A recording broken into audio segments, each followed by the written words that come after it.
तो दीदी भैया देखिए हमारे यूट्यूब चैनल पर जा रहा है बहुत प्यारा होली का गीत। आप लोग फुल आवाज में देखिएगा, लाइक सब्सक्राइब करिएगा। बहुत मज़ेदार, बहुत धमाकेदार, बहुत प्यारा गीत है होली का। और फुल सपोर्ट करिए और आगे बढ़ाइएगा आप लोग।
सखिया के साथ झूठन लोर बहावेला, सखिया के साथ झूठन लोर बहावेला।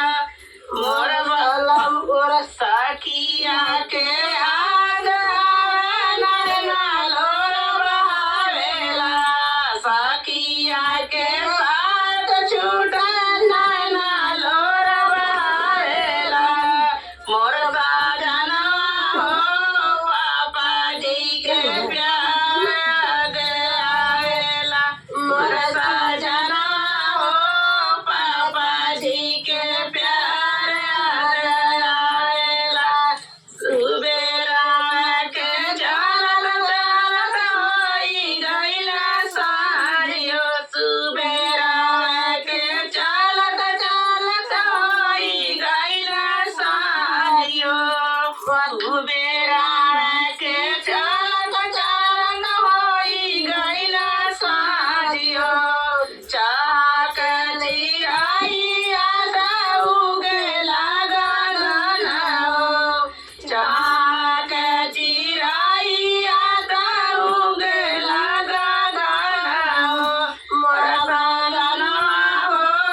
फुल सपोर्ट करिएगा आप लोग।